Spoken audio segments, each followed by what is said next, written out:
Yes. Oh, let's see another one.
Okay, bud. Wait, that's awesome. Wait, Hello. I saw a car. Hey, Hello. How are you? okay, how are you? Good. How is your cleanse going?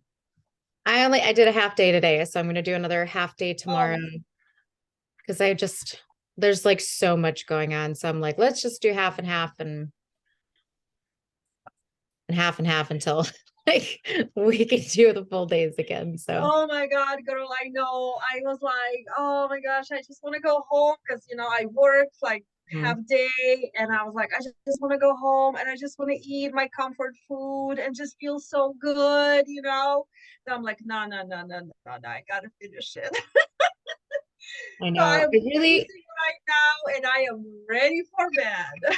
I was freezing this morning and I just literally was sitting there shaking. It's not cold here compared to where you are. Get down, please. But it literally, like, it just was like shaking me today with how cold I was. And I was like, what is going on? Like, Yes. and so, yeah, I miss being able to do 2 days. It's been so long since I've done a 2 day and I'm like, I got to get back on that. But like, I am also trying to get used to my new lifestyle with the medication too. So I'm like, that is kind of messing with me a little bit because it does suppress my appetite, which is nice because then I'm not snacking.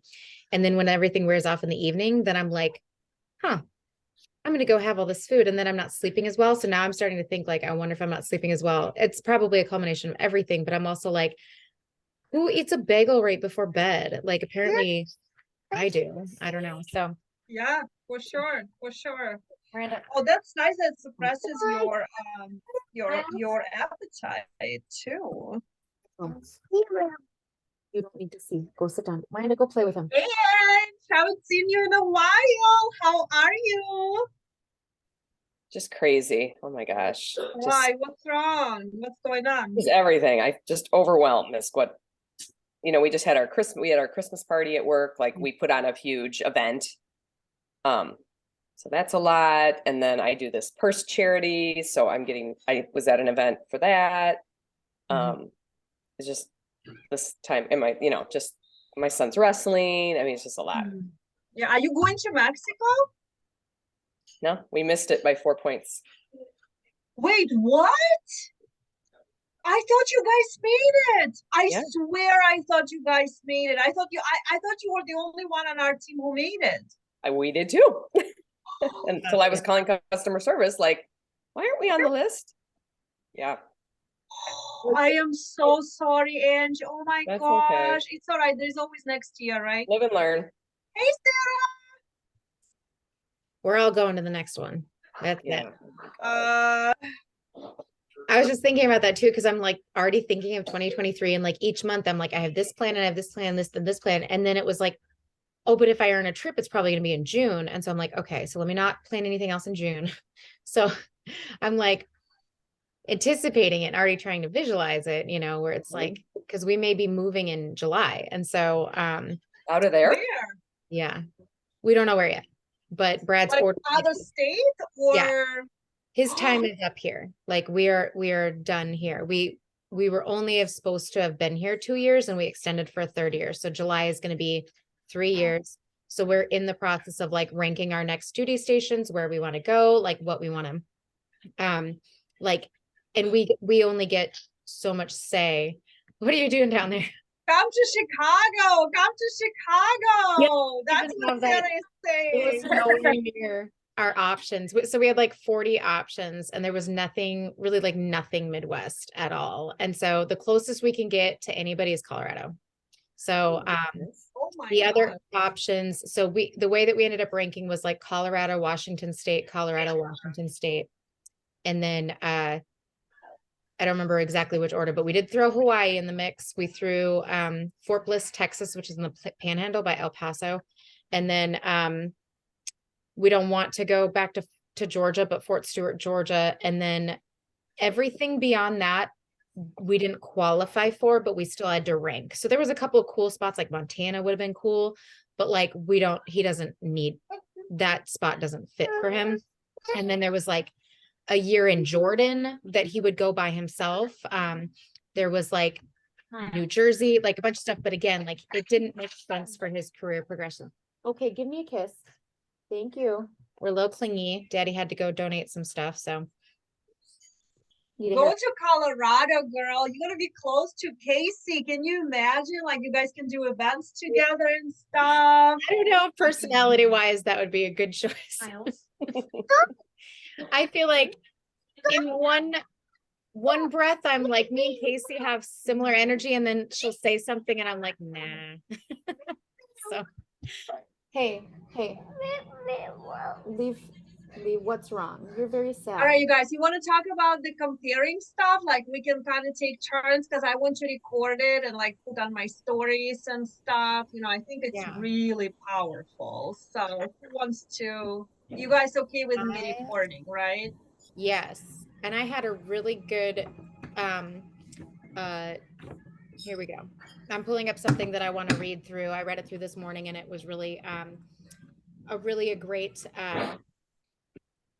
thing. And I exited out, not even thinking to like keep it back up. But these are basically like 10 things to do to kind of like keep your comparing in check, and like how you can avoid it and learn from it and things like that. And so the first thing to keep in mind with this subject is to be aware of your triggers. Like if one of the examples I thought about was like, as a kid, if you ever opened up a beauty magazine or like, you know, seen the celebrities, like that magazine as a trigger. So if you keep the triggers out of your life, then you're not as prone to compare, you know, yourself. And when it comes to comparing, we had talked about a couple of different subjects, right? There's comparing your physicality, like yourself, comparing your station in life, like, oh, you know, this person's way more successful than I am. Then there's comparing businesses and like, oh, we joined at the same time and they're light years ahead of me, things like that. And so there's lots of different ways to compare. And so when we kind of go through all of these different subjects here, they can kind of like fit into different categories for different people. The second is to really like remember that somebody's outsides don't reflect what's going on in the inside. So when we're talking about our health subject here, like you could see somebody who's very thin, very fit and active looking, but you don't know what their gut health is looking like, what their mental health is looking like, how they love themselves, if they even do, things like that. And so you having that kind of comparison thought that like, oh my gosh, they have everything put together, they have this great body, XYZ, they may be suffering in all of these other areas. The third one is repeat whenever necessary. Money doesn't buy happiness, and it never will. So it kind of goes back to that, you know, like seeing somebody who has all this money, that doesn't mean that they're not struggling in other ways or they're not happy or things like that. And so a lot of this can be brought back into our Isagenix business because we should never judge a book by its cover. We don't know what's going on. Everybody should have a blank, clean slate for every area, you know, like there's some people that are on our chicken list that, you know, we've already made an assumption like, I'm not going to reach out to that person because they already have a lot of money, or I'm not going to reach out to that person because they probably don't like network marketing. Like, Miranda, you need to help with Miles. We are needy. Okay. Next one is be grateful for the good in your life and Miles, one more time. Doesn't mean it's yours. I am grateful that I have kids that can scream in the middle of a Zoom call. I am grateful that they are healthy and that they're doing well in life and have all the things. So be grateful for the good in your life and resist any lies that shouts it's not enough. And so this goes back to the subject of like comparing ourselves to ourselves. What is the, do you need to sit on my lap and have this call with me? Okay. Okay, so expectation versus reality, right? Can you say hi? Hi. So some of us can feel at times that my expectation as being 3 years into Isagenix or being, you know, this many years on my weight loss journey, I should be here in versus reality where I'm not. So like we're comparing ourselves to where we think we should be instead of going back to that, like being grateful for how far I've come. And how many times have people that, you know, like Hayden and Emily have said, like, say to your transformation from like your mentals to all that stuff is like huge, like, you know, one of the greatest they've ever seen. And it's like, I don't ever stop and really think about that. I'm always thinking, how can I get better? How can I get better? How can I get better? Instead of being like, holy moly, like I really was thinking a lot of dirt thoughts back in the day. And now, you know, I don't even think those anymore. Like I have bad days. Like there's days where some of that stuff creeps back in. Do you like to just watch yourself cry in the camera? Is that going on here? She's so dramatic. And so it really is just like the whole Instagram pictures where it's expectation versus reality and just really bringing it back to gratitude. The next one is using comparison as a motivation to improve what actually matters. So back in the day, there used to be that saying like, you know, print out a picture of yourself when you were your skinniest and put it on the wall. Well, my skinniest was when I was 20 years old, pre-children, you know, completely different bone and muscle structure, like probably not even complete with puberty, right? Like, I mean, truly and honestly, there's no way I'm ever getting back to that. So using comparison as a motivation has to be done in a healthy manner. Like you've got to do it in a way where it's like, I'm comparing myself to where I was when I was happiest and when I was really focused on the best part of me and getting back there. And when I reflect back on 2022, I think like this was definitely not a bad year at all. I am so proud of this year. So many great things have happened. I'm just really, it ranks very, very high on like, you know, incredible years. But on the same hand, there have been a couple of really, really low low points. They didn't take over, and all of the good stuff definitely outweighed the bad. But thinking to those moments, what did I learn from those moments? Like, what did I really take in from the relationships that didn't turn out very well, or from, you know, the different pieces of, like, you know, where I could have improved upon, you know, like, and learning from it for next year. Like, I'm never going to get caught in those types of situations again because I learned from it, but there's going to be something new next year that I'm sure, like, I don't know how to handle this. And then I'm going to look back and think, oh man, I could have handled it better. And so that's a part of life. It's part of growth. And so I've kind of said this to other groups of people, and not, I don't know if I've talked about it a whole lot here. What? I Hurry up. feel better. Good. Okay. So I have a hard time when people bring age into the factor when it comes to comparing pieces of life. Okay, are you done, please? Can you go sit down for a little bit? Thank you. I will be in a room, and I will be the youngest person in that room. And if somebody comes around and they point that out and they're like, you're a baby. And then in other times, I am the oldest person in the room, and like, nobody's really mean about the person that's the oldest in the room, but like, they'll be saying something and they'll like kind of make like a side comment about, you know, just that I'm older than everybody else. And I've recognized this my entire life. And I really do truly feel like there is a stigma against age. I will never make anybody feel that they aren't enough because of the age that they are at.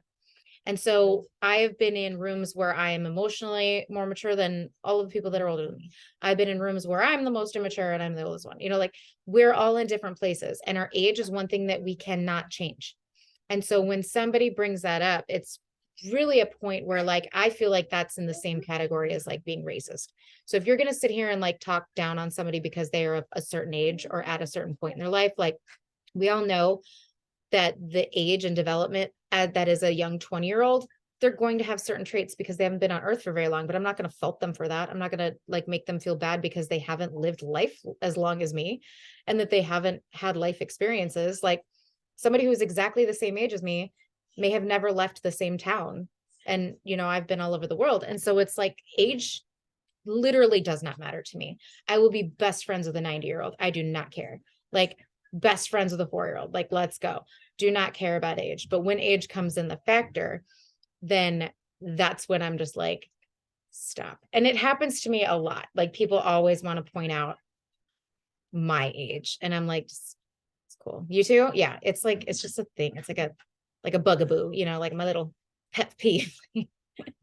It's like, I don't know, like some other people get their own, you know, spots or whatever. But I was talking to this prospect who's like a 74-year-old man, and he would kind of skirt the line where he would say something, but he always brought it back to him. So it wasn't like, you know, like, well, if you were a man, if you were my age or whatever, things, he never said anything like that. But he would be like, well, in my experience at this age. And I'm like, you know, you have every right to say what your experience is and what your feeling is as of your age. And I'm like, I'm not going to pretend to know anything of what it's like to be on the earth, physically on the earth as long as you, but I can connect you with people that you may be a little bit more relatable with. So, so yeah, back to comparison and things like that. I think that age is just, throw it out, you know, like, if you want to talk about where you were when the Trade Center fell down, that's great. But don't be like, oh my God, you were in 9th grade. Like, yeah, I was. What do you want me to do about it? Nothing. I can't do anything about that. That's where I was. Like, so the other article that I had, it wasn't this one, but it had the same things, but it was longer. So we could just cut it off there and just kind of take it around the room with other people's thought processes when it comes to like comparison in different areas and just what came up with you in all of these different discussions, and just kind of discuss it a little bit further. Sarah shared some good stuff this morning. She heard me. I don't even remember what I said this morning. I know one of them I brought up was the business that I am at fault of comparing, that I'm, 3.5 years in, where, where I thought I would be, it's not even close. And then, I just try to be a person that when I do meet somebody, not to judge somebody's book by its cover. But now that you just mentioned the age thing, I do feel bad because there's this one girl that's like interested in the products and whatnot, and even possibly the business, but she's 19 and I work with her, and I've caught her myself sometimes like, how have you not seen this movie? Or, oh my gosh, you weren't even alive before, like, you don't even remember 9/11, you know? And I've caught myself, and now I need to like check myself that you brought that up, because maybe she's not going to look at me like, well, why would I want to do business with her if she thinks I'm this little child? So that was a good thought there, Sadie. But yeah, I'm still a work in progress. I know we all are. Some have had their more self-development than others, but yeah, this is just one of those topics that it's like, oh, that's something I really definitely need to work on, of that self-comparison. So Well, I don't know if else that you remember, but no, that's, I think, pretty much it. And what's just an interesting fun fact, think what you will about these subjects, but I had a moonology reading today. And so it basically, we all have, and I have a point with this, I promise. So we all have like our astrological sign that we all know, like you can look it up on a chart based on your birthday. Well, you have other signs too, your rising moon and your rising sun and all this stuff, whatever. And so as we were talking about the moon and all that stuff, it's actually a full moon today. And full moons are meant to be a time for like surrendering and forgiveness and like letting things go. And so the new moon, which is approximately 2 weeks from now, is when you set intentions and you like build on what you want to move forward with. And then that first 2 weeks of the new moon is when you're like, you know, creating and you're doing all this stuff, whatever. And then when the full moon happens, that's when you kind of surrender and you forgive and you just kind of like let things go. So in the time that we have right now, like all of this stuff that we are kind of like confessing and different things, saying like, this is your opportunity to let it go and use this, you know, full moon, what you believe or whatever. Everything works in cycles, right? The moon is clockwork with its cycles. So just let it go, like it, and surrender to the process of constant growth and recognition that like, hey, I'm not where I want to be, but I'm light years ahead of where I used to be.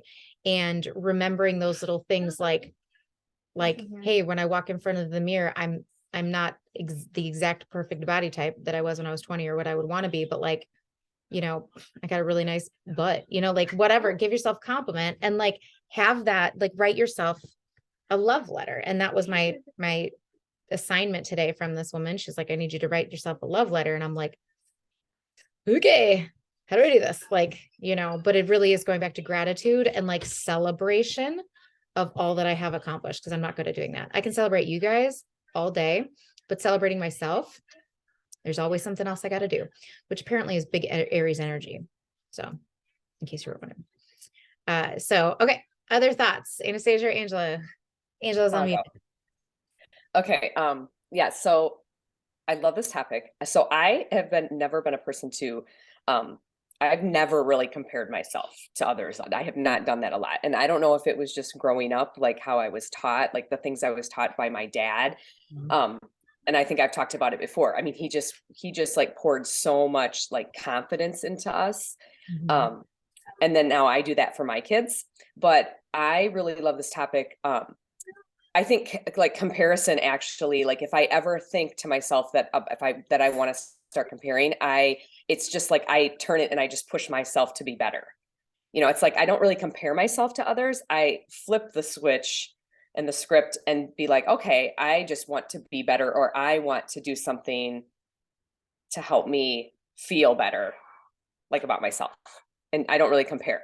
But then with my kids, I think it's such a big thing. I teach my kids a lot of self-confidence but I feel like with our kids, it's a whole new world. And there is so much comparing that I'm constantly like, be you, boo, you know, like do your own thing. You don't have to, you know, you shouldn't want to have every single thing that everybody else has.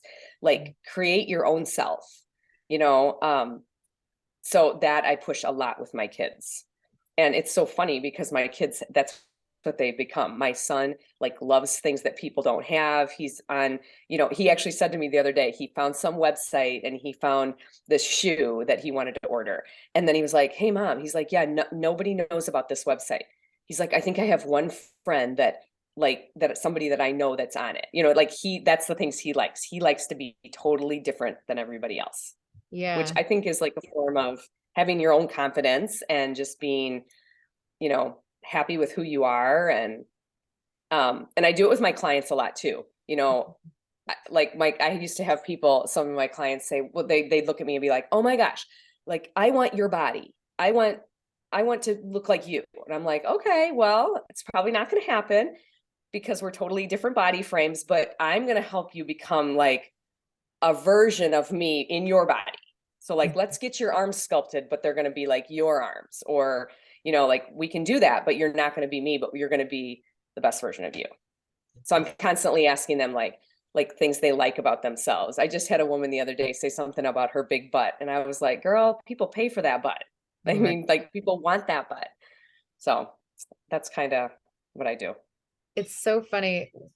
Like, we fixate on an idea like that, like big butts are bad, from something that told us that big butts were bad in our life, right? Like it could have been in first grade, it could have been in like sixth grade, but that stuck with us. And like, sometimes we can get Or our Barbies.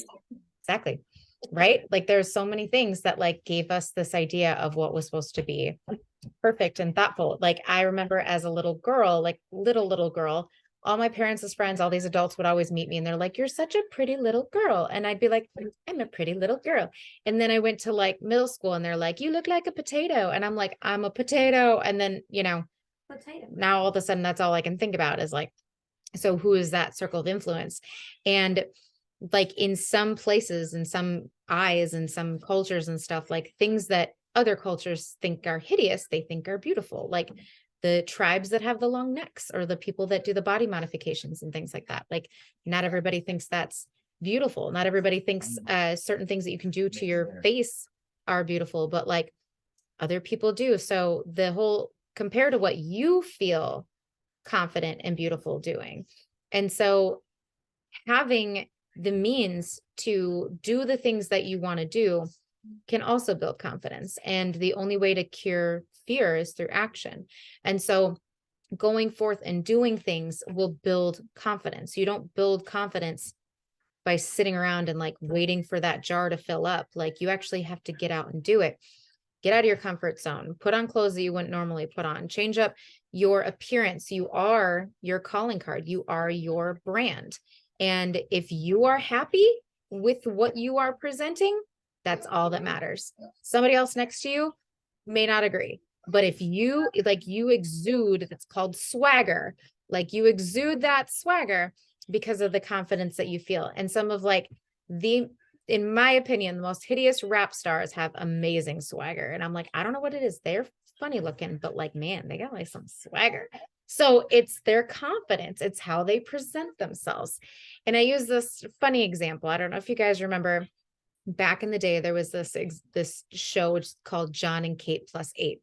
And they had 8 children, 6 of them were like 6 tuplets or something like that. And in the show, she had like the mom, can I speak to the manager haircut? Like she was, still had the baby weight. Like she was just kind of like a normal looking mom. And as she gained this fame and money, all of a sudden she started doing her hair and getting her nose done, like nails done. And she just completely changed and she got pretty darn hot. And people had so many opinions on this because they're like, no, you're supposed to be a frumpy mom like me. Like, no, you don't have to be a frumpy mom. She had the means and the confidence that her fans helped her build through action, through putting herself out there. Being a frumpy mom on television, how terrifying. Like, so she had that. I'm not talking about her personality at all. I'm just saying like all of the means that she had to get to this point to be confident enough to have that ability to do these things. Like it's really so personal. Everybody is so personal with what they like and don't like. I mean, we all love Robin Belfry. I'm not going to do the same things that she does, but she's happy in her skin. I'm happy in mine. I'm happy in yoga pants. Like, you just got to follow what your what brings you that confidence. The only way you know is by trying. So. And Right, I think that's something that's really important too, is to really, like, especially with our kids, is Mhm. to really push them to try new things. You know, like my daughter sometimes wants to just not get out of her comfort zone, but I think that's super important to push them a little bit out of their comfort zone, try new things, try a new outfit. You don't have to like be in this cookie cutter, and you don't have to look like everybody else.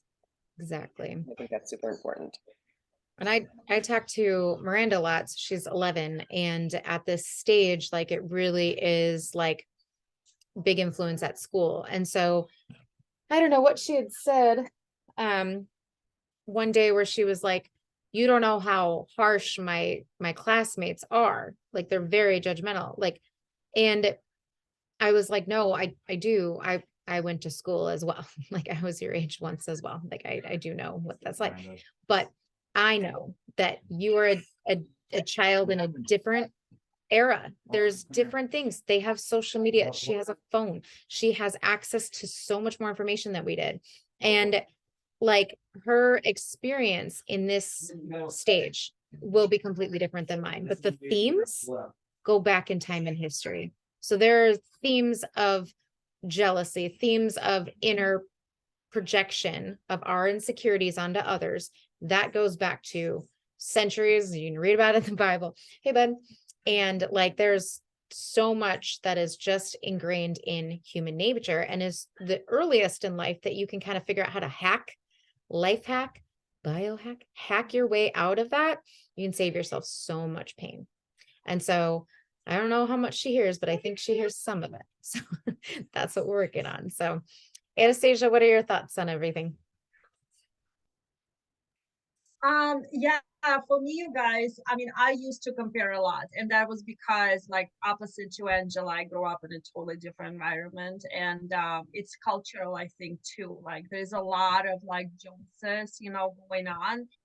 And, like I was comparing scenes. I remember when I was a little girl, I was always compared to others. And it really ruined me quite a lot because, when you hear when you're a little girl that you're never good enough and the girl next door is better, like I just can't remember hearing it all the time from my parents, from my grandparents, from the teachers in school. Like it's such a horrible cultural trait that we have, in Russia and probably Eastern Europe, because I hear from a lot of my Polish friends, Ukrainian friends, they have the same thing.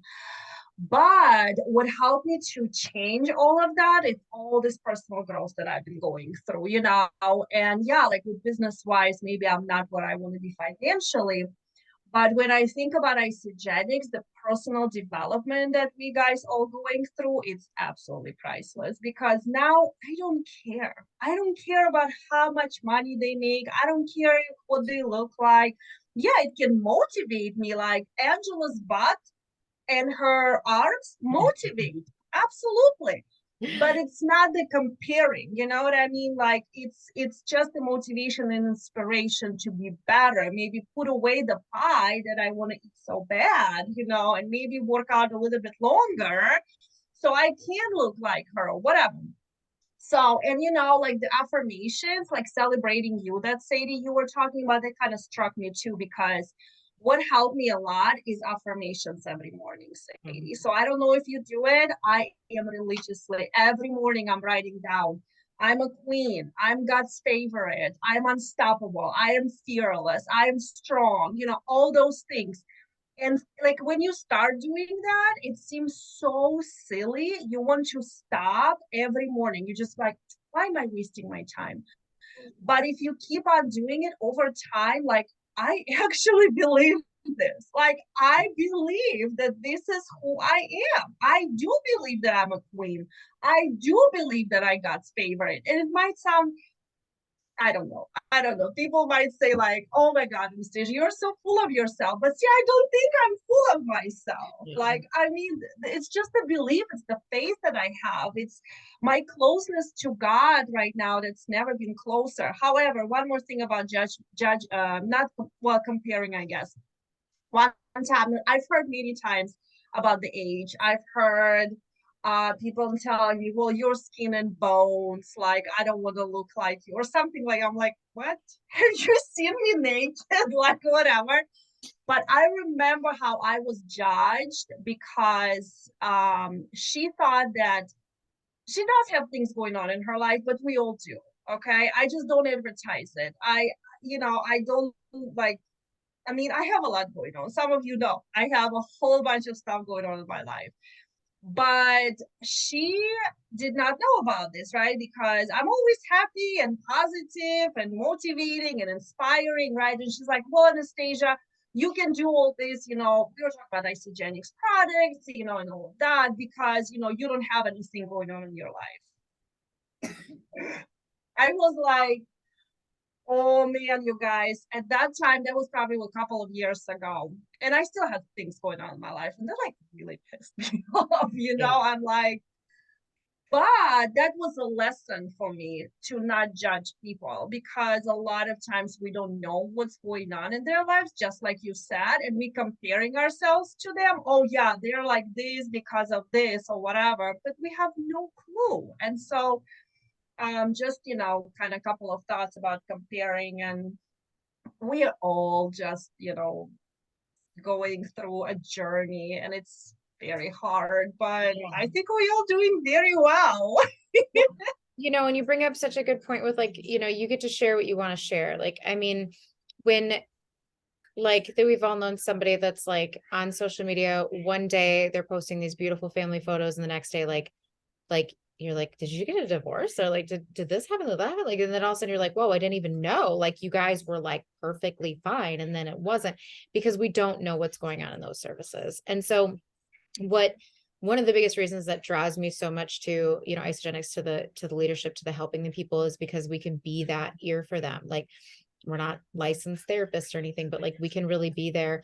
And because somebody helped us up, when we were like, hey, I need some assistance, like I'm looking for something, somebody helped us up, now we can help them. Like, when the house is on fire and you get out, like you bring buckets back to put out somebody else's fire. And so it really brings in a lot of really good natured, amazing people. But when people do that type of stuff, like what they said too, it's really a projection of their insecurities. And like, I used to do that all the time. Like, have you ever like seen somebody that's like afraid somebody's going to steal something of theirs all the time? Or like my favorite, like they're looking around the desk and, who stole my sticky notes? Oh, what's under there? Oh, like, why did you automatically think somebody stole it? Why was the first thing you thought of that you said out loud was somebody stole it? Like, so every time I ever see somebody that's like so afraid of theft, I'm like, where did that come from? Like, were you a little klepto when you were a kid? Or, like, you never know. Like, obviously not making up any stories, but like that stemmed from somewhere. And so when somebody says like, oh, you must not have anything going on in their life, like they probably feel like they have so much going on in their life or whatever, that they're like wishing that they could have that kind of freedom. So they're assuming that you do, even though like clearly, like, and they knew that was probably going to be a low blow. Like, people do that all the time. Something that Brad used to do when we like first met is like, if there was somebody he didn't like, he would call them by the wrong name. And like, our names are our calling card, like that's everything. So it's like offensive. So like, I had wasn't even really a boyfriend, but like an ex, and his name was Colin, and he would call him Colin. And I was like, that's like, whatever. Or like, if you're just like that so-and-so person, and like they intentionally say the name wrong, like it's like, if some people might not think anything of it, like no big deal. And then other people would be like, that is so offensive. Like, we all are offended by different things. And what the root to everything in life is communication. So I don't tell somebody that I'm offended by like people pointing out and saying hurtful things about age. Some people probably think that that's the funniest joke on the planet, to joke about people's ages all day. And it's like, okay, that's fine. But if you don't communicate to me that that's your humor, and I don't communicate to you that that's not my humor, then like, we're just sitting here stuck, like not knowing that the other one's upset. And I've always been, like, I appreciate directness. Like reading some of my personality traits and different things, like criticism is a little bit harder for me. So it has to be in a way that I can digest it. So if somebody's coming to me and they're just like, Ramen had said something to me recently where she's like, when you're meeting new people, like, just don't come across like you have an agenda. And I was like, do you think that I have an agenda all of the time? And so like, I start like spiraling and I'm like, where did she even get that idea? What am I doing to make people think that I have an agenda? So with my boss ladies, I have a big event tomorrow and like, I'm, like I help other businesses. So my agenda is to help people with their businesses and things like that. So like, I guess that's kind of like where maybe that stemmed from. And like in the back of my mind, I'm like everybody is a potential business partner, right? But like you just qualify them piece by piece or qualify them piece by piece or whatever. So it's like, when you really think about it, like every person you come in contact with, like there's always some level of agenda. Like, is this person going to be my friend or are they just here for a purpose? Like, you've got to have a reasoning to speak to a person. And so I think the way that she had kind of said it, I took in a way that like was like a negative thing. Like, oh, I'm just out to get everybody. I just want to get everybody on my team. And that's not what she meant, because like, as a military person who moves around a lot, every time I get to a new duty station, I'm like, friends, how do I make friends? So like, that's clearly my like only thing on the list today is to make friends. And so the agenda is like, when I meet somebody, they may not be looking at me as a friend. Like they've got enough friends. They grew up here. But when this person, you know, from a completely other part of the planet, you know, comes along and is like, let's be friends. And then they find out that I'm in network marketing, like, you never know if they're going to be like, yeah, let's do it or not.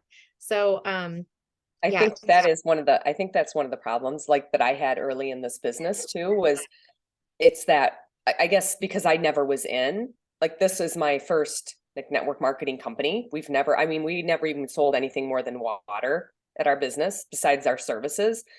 And it's just that feeling of people thinking, oh, you just want to sell me something, or, you know what I mean? And just to get over that feeling, you know, and that's probably how you are. So you automatically think, is that what she meant? Because you're so afraid, because you don't want people to think that of you. And that's how we were. It's like, oh my gosh, I would never want someone to think that that's all I want, you know, because we're in like a helping health industry. So we had to get over that. And it was hard to get over that feeling. I totally agree. I was the same way, you know, and what helped me, one thing I have to say about GoPro Accelerator is that, you guys, it changed my belief. Mm-hmm. I had a shaky belief about everything because I was a huge skeptic. I grew up hearing all the time sales are bad. Mm-hmm. Okay, because everybody went to college, everybody thought that they were so much better than people who were in sales, you know, again, all this limiting beliefs, you know. And so GoPro, my gosh, I really, truly 100% believe that network marketing is the best thing in the world, okay? And so what helped me, Angela, with the same thing, well, oh my God, I have unshakable belief that I have an incredible opportunity for these people, whether it's health and wellness or business. Okay. And if they take it wrong, if they don't see it, that is not my problem. Yeah. You know, and I believe it so wholeheartedly now that I will be forever grateful to Eric Worre for Accelerator, because yeah, just something clicked in me where, yeah, the belief is huge for so many people, you know, and like when you have it, I'm like, I'm doing you a favor by talking to you about what I have. Yeah. It's like, I remember thinking at Eric Worre's house when we did the trip out to Vegas, I remember two things, like one that just stuck out. Gus, when he did his little portion of the training, Gus had said, like, people love to buy, but they don't love to feel sold. And like, if I just say car salesman, like immediately everybody's brain goes like, ooh, yucky, stingy, you know, like rough or whatever. I don't know if you guys know, Carol Feely used to be a car salesman. And so was really good at Isagenix because she knows how to sell. But like some of her tactics that she would kind of use were like, hey, I need a favor. Will you buy some collagen off of me? So like she needed to kind of learn some of our you know, different ways of like sharing and also explaining the business and things like that. But like she had some skills that like the rest of us would like pay money if we could like get that kind of confidence. But you know, they definitely have a different idea of sales. So I remember that. And then I also remember like walking around this house and like they would just have like an end table with like Louis Vuitton, like all of these different like brands and like all this fancy stuff. And like I just always remember thinking like, if I had the money, I don't think I would buy this type of stuff. Like I really don't. Like I just think I'd have a completely different outlook on all this stuff. But I look around at all these intelligent, smart people, and I was still, you know, pretty new. And this was my first in-person event, meeting most everybody in the team.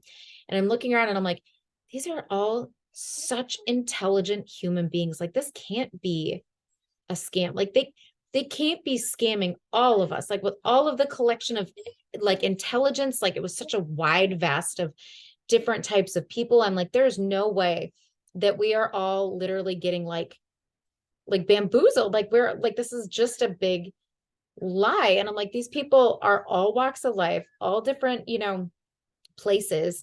And I was saying in this morning too, that like, I do wish on the big stage, they would share more stories of people that like shared for 7 or 8 years and then they became successful.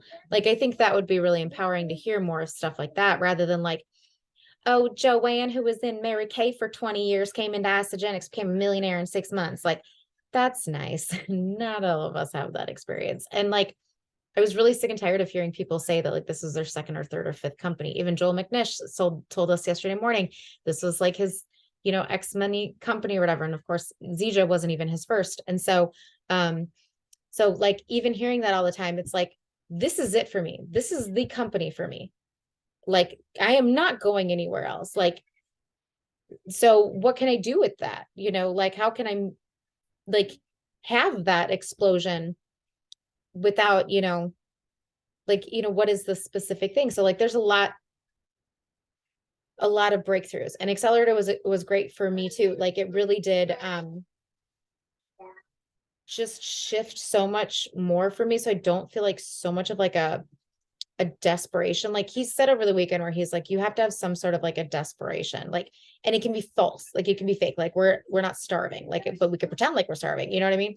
And sometimes I don't like that feeling because it feels so yucky. So I have to pull my motivation, inspiration, like desire, passion from somewhere else. And so I want to hear from people that do that don't come into Isagenix, like Hillary Courtney's story, where she was like, they were struggling, or Emily on a mattress. Like, okay, that's good for those stories, but I want to hear people that were like already doing okay. And then they did great, you know, like where are the people that, you know, are just middle, like, you know, all of this stuff. But I do love me a good comeback kid story. I love me a good, you know, like, you know, started from the bottom, now we're here. I love that stuff. But what about this middle? What about us regular people? And that would be awesome if they did start out with like you just did like a Prince of Bel-Air thing. Yeah. They like start out their little story. But I totally agree. I think that would be a lot of more inspiring. I mean, they're all inspiring, but that would be inspiring to see like, hey, yeah, I took the products for, you know, and I shared here and there. And then it's like, yes, 5 years in, then I finally got it. Like even, you know, just somebody getting up there and saying like, I worked really, really hard to build a business for 3 years and nothing really stemmed from it. Like I'd have a little bit of success and then I didn't, then I had a little bit of success and then I didn't. And then every once in a while, like somebody will say where it's like, your 5 is when things clicked for me. And I'm like, oh, tell me more about your 5. Like that is exactly what I was gonna say. It's like it's when it clicks, you know what I mean? Because when I started Isagenix, like I was not interested in building a business at all. I just wanted to have more energy, you know, and then something clicked.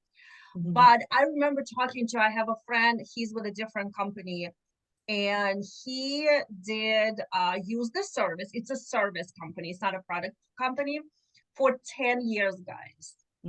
10 years without doing it as a business. And then he was like, his sponsor called him and said, you know, you could have made this much money, or whatever the conversation was. And he was like, oh my goodness.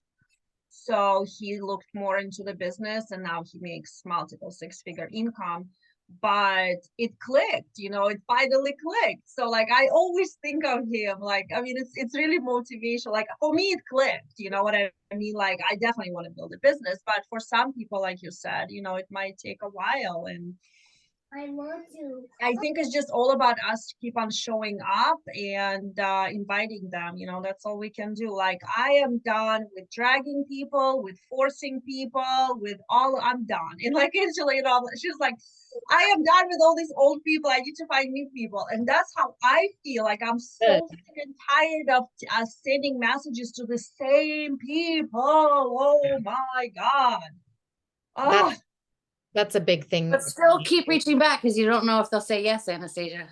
That's true. That's true. However, I changed it the way, like, I used to, like, literally, there's a promotion, I would text them. There is a call, I would text them. Like, literally, I was overwhelming people with messages. And now it's like, if they're on the fence, I'll check in, like, every couple months, or, I'll send them happy birthday, happy holidays, whatever. So it's not just all about the business. But yeah, you guys, I did it all wrong in the beginning. And that's the beauty of this journey. Like, I mean, it's like when Hayden said, love the journey and divorce the outcome, it stuck with me. It stuck with me. And I was like, oh my gosh, because I hated the journey.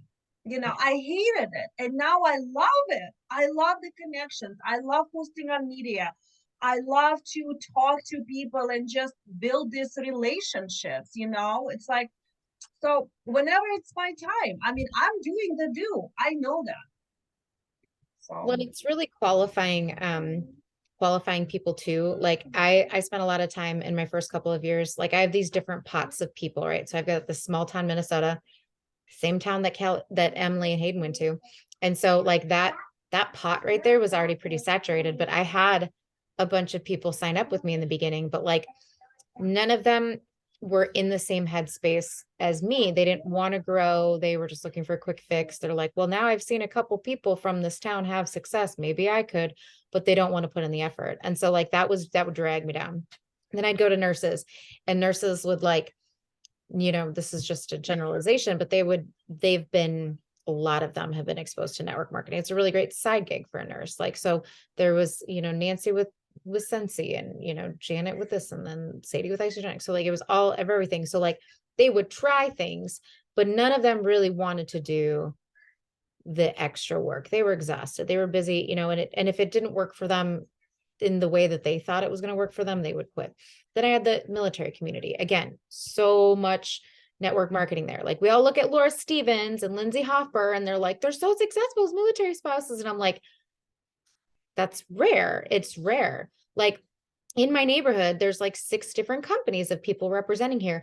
And like, I'm the only one that's like hustling. Everybody else is just like, I sell nail polish so I can have nail polish, or like, I buy beauty counter because I like makeup. Like, but they're not like treating it like a business, they're just trying to get the discount or whatever the case may be. And so these pots of people that I was going into kept like breaking my heart, kept letting me down. They were hard. It was like yucky. It was like walking through mud. And then I went into the business space. I started to do BNIs and chambers and stuff. And that also had a different pull, because I feel like I'm like, again, trying to pull these people like you would like this. Even Carol, you guys don't see Carol around anymore because she was ignoring her coaching business to do Isagenix to earn the trip.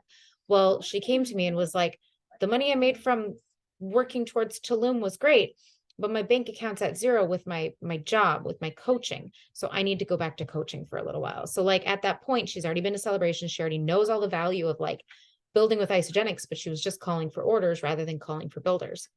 And so even the few people that had interest in building, she just let them go. And she hadn't introduced me to them. So in this, case, it's like with business owners, it is hard unless it really folds in perfectly, like a gym, like, something else that's self-care. My 2 business owners that are building right now is a hair salon and a body sculptor. So it makes sense. So I got to stop talking to insurance people and lawyers and things like that. They'll buy, but they're not builders. So where is that pot of gold?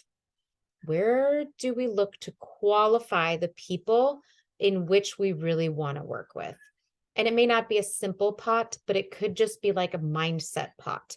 So like the Tony Robbins community, or like, you know, some sort of other growth mindset like sector that we can tap into. And like, we could all kind of even like commit to going together where we're like, hey, let's, you know, go as a united front, and then we just all disseminate, and then, but we all use the third party validation thing. So like, I think we definitely have some like forward motion. We are using the full moon to surrender, and then we are like setting our intentions at Christmas in 2 weeks, and then we are like, let's go. New blood, like the people we want to work with, the people that fit Unstoppable, like let's just, it's coming. It's just coming.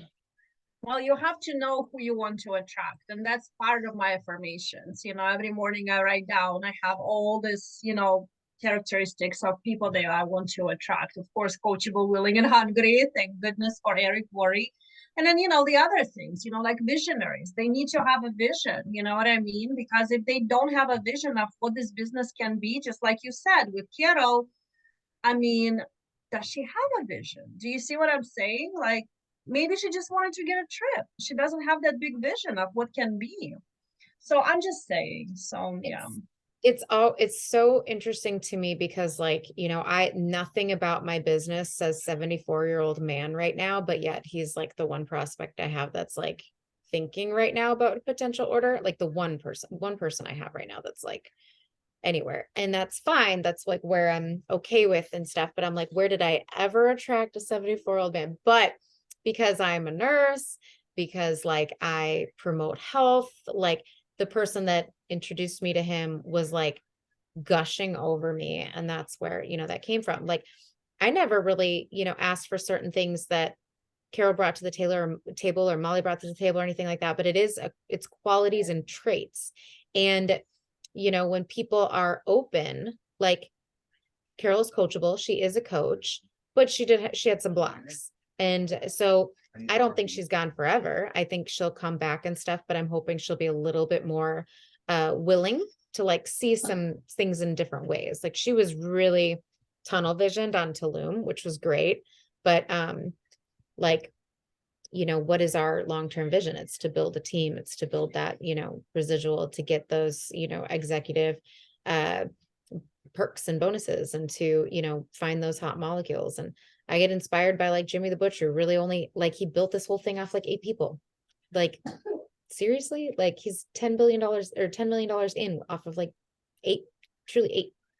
And it's like, gosh. Yeah, but do you remember how many companies he's been in? Jimmy? Like 15. Yeah. Really? I didn't know that part of him. Yeah. My So other when thing he started Isogenics, that is his last company. And I'm not saying it might sound like an excuse. It's not, but I'm just saying, like, okay, like he had a lot of experience, you know, because I mean, for sure 13 companies, you guys. Because I remember I wrote it down. I was like, wait, how many? I've never heard that before. Well, when you're older like that, like what do you got to lose? Yeah. But what I was gonna say is sometimes when we say like yes, find them if they're hungry, coachable, but if they have a vision, I never thought about this until I learned, you know? So it's like, how many times did you hear about this or the opportunity of what this could be? You know, so sometimes it's hard for me just to cut off people like, oh, you don't think big. It's like, well, if you've never been prompted to think big, right? Why would you? One of the questions, and I'm not sure where this came from, but Cassie, my sponsor who brought me in, would used to ask this to people, like, if you could wave a magic wand and, you know, live the lifestyle that you've always dreamed, like, what would it look like? And like, that is a good way to like open up the conversation to be like, you know, it's possibility. And I've asked that to people, and I get them to vision cast a little bit, but like they have to have that belief, and like we have to believe so much for them in the beginning that they could do this. And so there's like a tools to be able to do that. And so but like you've got to be in a position to like have those conversations, like the gal that's building a hair salon. Like I have not had any alone time with her like almost at all. Every time I'm with her in the salon, there's other customers in there, there's other people, like she's busy doing stuff. Like I haven't sat down with her and be like, what would life look like for you if you could wave a magic wand? Like that would be great to ask her, but we haven't vision casted yet. So right now she's not really like taking any of this serious, but she's like, cool that I'm a consultant. Like, but she doesn't know what that really means. She doesn't see the big picture yet. So like the goal with everybody is to get to big picture. And that's why the third party can be really great, because I introduced Robin to Monica, my body sculptor, and she asked all these questions, and Robin kind of came back to me. She's like, did you know about this? And I'm like, well, yeah, but is this, so I have two builders right now that own business. One that's body sculpting with like ice cool sculpt and things like that, and another one that does hair. And so the one that is body sculpting really wants to do, she's like really wanting to make this work. And but she has done zero training. She's been in other companies and stuff like that, but she hates Zoom, not computer savvy. I've never taught her how to build a cart because I've always just made a cart for her. And so when Robin was like, do you know how to make a cart? She was like, no, Sadie never taught me. And I'm like, you don't do, she's, 40. And she's like, I don't do anything phone wise. And so I'm just like, okay, well, I will help you, figure this stuff out. And then she goes and tells Robin, like, yeah, I'm willing to learn. And I'm like, really? So like they open up more with that third party person sometimes, and they'll say things that they won't always say to me. And so that's why that is really just kind of like a magical tool, especially if you can kind of, Robin and her had a conversation without me. And I, was like, how did it go? How did it go? Asking both of them, like, how did it go? How did it go? And getting both of their feelings on it and stuff. And like hearing things that I'm like, wait, that happened? What? Oh, okay. I didn't know, so that's just we can talk about that probably on a full on call, talking about like the deep vision casting and deep meaningful questions and things.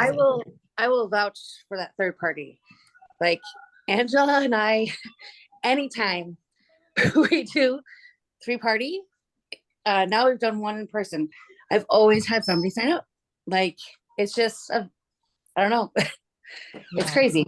It's just because sometimes I just want to hear it from somebody else, know, like, yeah. So, well, people have to think it's duplicatable too. So like if, for me with my weight loss, I've had people say like, you've only lost weight because you exercised.